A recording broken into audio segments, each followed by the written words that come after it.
Ya, bismillahirrahmanirrahim. Alhamdulillah nahmaduhu wa nasta'inuhu wa nastaghfiruh wa na'udzubillahi min shururi anfusina wa min sayyiati a'malina. Man yahdihillahu fala mudhillalah wa may yudlil fala hadiyalah. Wasyhadu an la ilaha illallah wahdahu la syarikalah wa asyhadu anna Muhammadan abduhu wa rasuluh. Segala puji hanyalah bagi Allah Subhanahu wa taala. Kita semua memujinya, meminta pertolongan dan memohon ampun kepadanya. Kita semua berlindung pada Allah dari kejahatan diri kita dan keburukan amal-amal kita.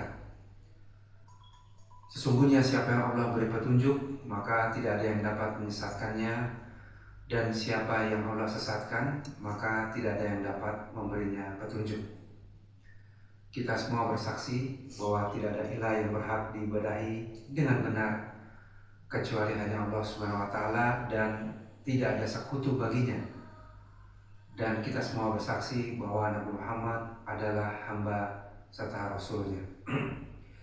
Ya ayyuhallazina amanu taqullaha haqqa tuqatih wa la tamutunna illa wa antum muslimun. Ya ayyuhan nasu taqu rabbakumul ladzi khalaqakum min nafsin wahidah wa khalaqa minha zawjaha wa bassa minhuma rijalan katsiran wa nisaa wa taqullaha allazi tasaaluna bihi wal arham innallaha kana 'alaikum raqiba.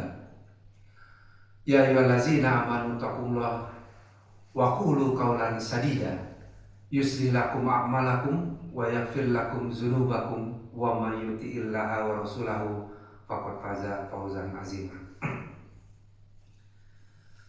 Ya, alhamdulillahirabbil alamin. Jemaah Masjid Al-Ikhlas yang kami hormati, alhamdulillah kita bisa bertemu kembali untuk melanjutkan kajian kita. Sejatinya masih jadwal Pak Ustadz Ian, namun ditukar karena beliau ada kegiatan lain.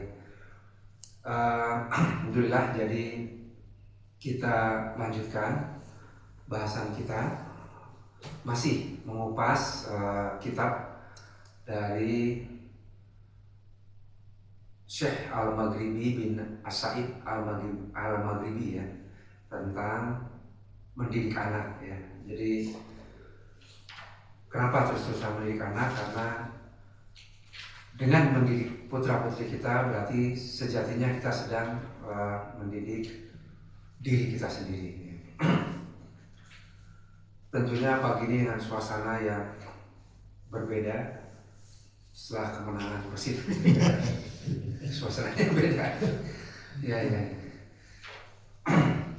Baik, terima kasih bapak-bapak yang telah hadir, dan kami juga menyapa bapak-bapak yang hadir secara online ya, dimanapun Anda semua berada. Baik, jadi kajian tentang keluarga ya, itu di dalam Islam itu dimulai jauh sebelum, atau kajian tentang parenting atau pengasuhan ini dimulai jauh sebelum orang tuanya menikah, kan gitu ya. Jadi sudah kewajiban masing-masing bagi setiap laki-laki tentunya menyiapkan diri menjadi calon suami dan calon ayah terbaik, nah, gitu. Lalu untuk yang perempuan menyiapkan diri menjadi calon istri ataupun calon ibu yang terbaik nanti bagi putra-putrinya. Mengapa? Karena setiap anak berhak ya.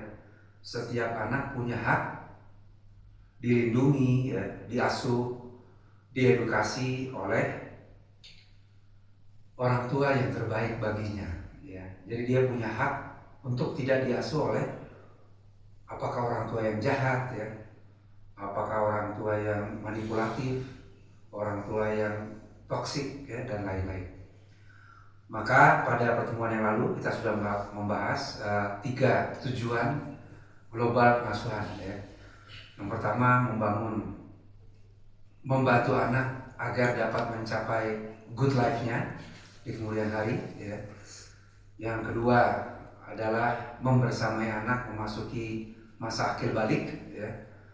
Dan yang ketiga adalah bagaimana terus-menerus membantu anak agar dia punya benteng yang kuat dari godaan setan yang terkutuk, gitu ya. Karena musuhnya manusia adalah setan, ya. Dan anak itu dibantu untuk memahami itu, gitu ya. Untuk memahami bahwa musuhnya adalah bukan tetangganya, ya, mungkin bukan teman sekelasnya, bukan manusia sebenarnya, tapi setan, ya, godaan setan yang terus menerus, ya.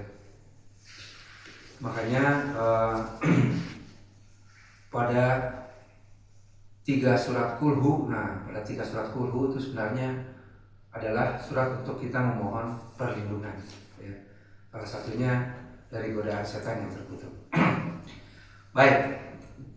Nah, kemudian Islam mengatur pernikahan, ya, pernikahan sebagai awal dari terbentuknya keluarga, ya. Keluarga.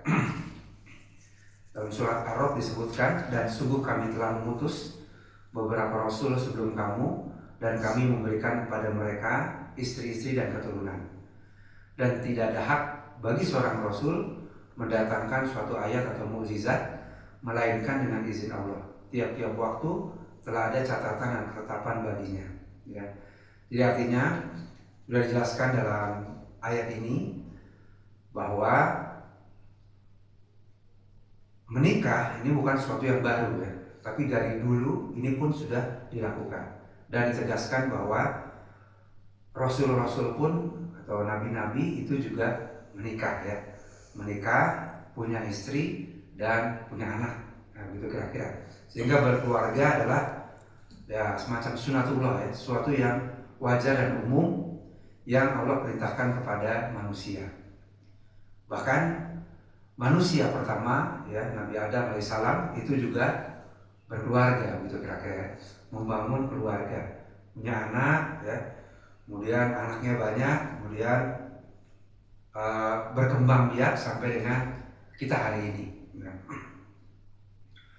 Dan kemudian pasangan kita itu adalah dari jenis kita sendiri, ya. Berarti dalam surat Ar-Rum, ya, ayat 21 nyatakan bahwa dan di antara tanda-tanda kebesarannya adalah dia menciptakan pasangan-pasangan untuk kalian dari jenis kalian sendiri, agar kalian cenderung dan merasa tentram kepadanya, dan dia menjadikan di antara kalian rasa kasih sayang, ya. Jadi artinya manusia sudah difitrahkan, ya, untuk hidup bersama manusia lain dan kemudian membangun keluarga-keluarga di antara manusia-manusia tersebut. Dan Allah menjadikan di antara kalian rasa kasih sayang. Nah, rasa kasih sayang adalah bentuk aktivitas atau kemampuan psikologis manusia, ya. Jadi manusia dibekali dengan kemampuan psikologis, ya, untuk memberikan kasih sayang, untuk berkasih sayang, ya.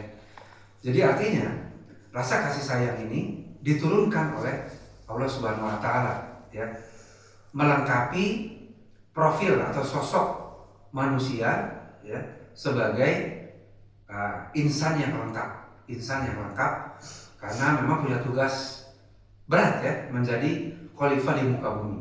Nah, gitu kira-kira. Jadi unsur-unsur psikologisnya ini dilengkapi, ya.